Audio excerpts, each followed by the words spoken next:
Alunos, aqui nós temos uma questão da segunda fase da FUVEST 2014. Essa questão fala sobre a área da parasitologia, então nós vamos falar sobre a ação, vamos verificar aqui a ação de um verme, né, no desenvolvimento de uma doença. Então, o Nematelminto ascaris lumbricoides, a famosa lombriga, é o parasita que provoca graves danos à saúde humana. Na primeira questão, é uma questão dissertativa, né? Quantos hospedeiros o ascaris lumbricoides tem durante seu ciclo de vida? Bom, o ascaris lumbricoides é um verme nematelminto, é um verme cilíndrico, né, do filo Nematelminto. Ele tem sexo separado, ele é dioico, né, macho e fêmea. O ascaris, normalmente, ele vai ter um único hospedeiro, tá? Que pode ser um animal, mas normalmente é o ser humano.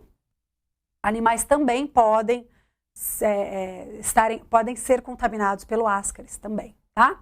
Então, quantos hospedeiros o ascaris lumbricoides tem durante seu ciclo de vida? Um único hospedeiro. Alguns vermes, né, alguns parasitas, eles utilizam 2 hospedeiros diferentes, nós chamamos de hospedeiros intermediários e hospedeiros definitivos, onde ele vai desenvolver parte do seu ciclo de vida. No caso do ascaris, ele apresenta um único hospedeiro. Normalmente ele entra no corpo desse hospedeiro na forma de ovo e depois ele desenvolve a forma larval e depois a forma adulta, né? Então o ascaris ele tem 3 formas de vida. Na alternativa B, vamos dar uma olhadinha.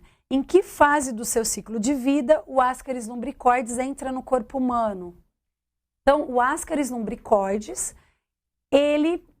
quando ele se reproduz dentro da pessoa doente, ele vai até o intestino grosso do indivíduo. Lá ele deposita seus ovos e esses ovos são lançados através das fezes para o ambiente. Essas fezes, elas acabam contaminando o ambiente, sendo espalhadas principalmente pela falta de saneamento básico. Então, a falta de saneamento básico vai contribuir para que essas fezes, contendo os ovos dos ascaris, acabem contaminando o ambiente. Esses ovos, eles podem chegar até o indivíduo, né, através de um alimento mal lavado, ou através da água contaminada, ou com a própria contaminação pela falta de higiene após a defecação, né? Então, as mãos podem acabar vinculando esses ovos, apesar de ser um verme, os ovos eles são muito pequenos e acabam muitas vezes passando despercebidos, né? Principalmente em meio a verduras e legumes mal lavados, né?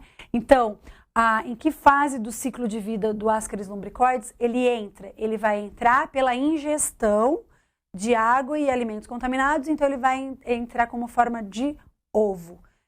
Ao entrar e passar pelo trato digestório, quando ele chega no estômago, o ácido, né, do estômago, do suco gástrico, ele facilita o desenvolvimento para a próxima fase do verme, né? Em vez de destruir o verme ao chegar no estômago pela ação ácida, esse ácido ajuda a eclodir esse ovo.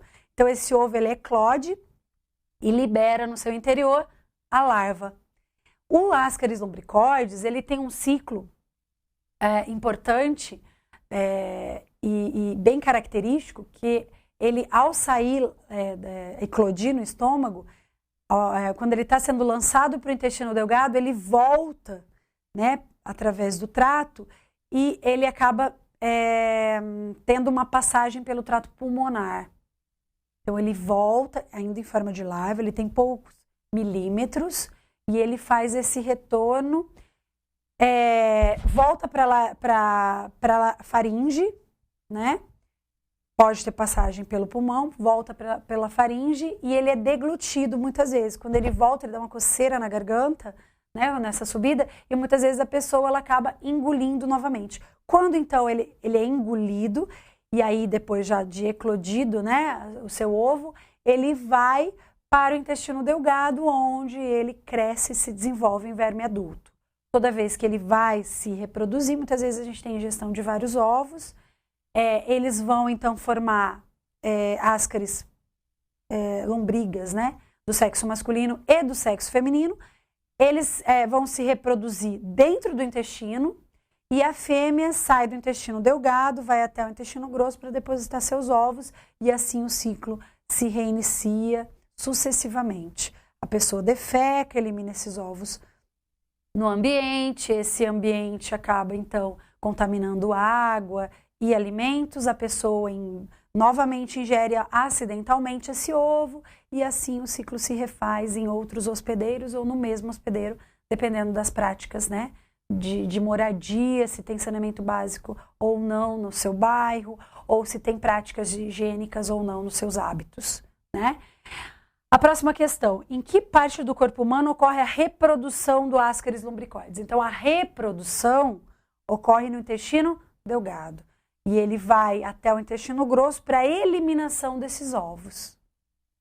E na última alternativa, que medidas podem evitar a contaminação do ambiente por Ascaris lumbricoides? Então, que medidas podem ser utilizadas para evitar? Se a pessoa doente, né, a pessoa parasitada, elimina através das fezes, então um destino apropriado para essas fezes seria uma medida de controle, né, além do tratamento do doente, né, parasitado. Então ele vai fazer a utilização de medicamentos que vão promover a destruição do verme, né, dependendo da quantidade de vermes, né? Porque dependendo do grau de contaminação, ele pode ter milhares de ascaris enovelados no seu intestino, inclusive podendo causar uma certa obstrução do trato intestinal e dependendo da característica, né, do grau dessa obstrução, pode ter que acontecer uma cirurgia para retirada, né? Então, a lombriga, ela é muito comum, né, principalmente em lugares com a falta de saneamento básico, só que se isso não tiver um certo controle, ele pode ter uma dimensão muito maior e perigosa. Então, é uma parasitose banal se não tiver uma grande quantidade de vermes, caso contrário, isso pode pode refletir em problemas muito, muito mais abrangentes. Então, nesse caso, só recapitulando as questões, quantos hospedeiros? Apenas um. Em que fase do ciclo ele vai conseguir entrar no corpo humano? Na forma de ovo. Em que parte do corpo ocorre a reprodução? No intestino delgado. E a medida de prevenção é saneamento básico e tratamento dos doentes. É isso.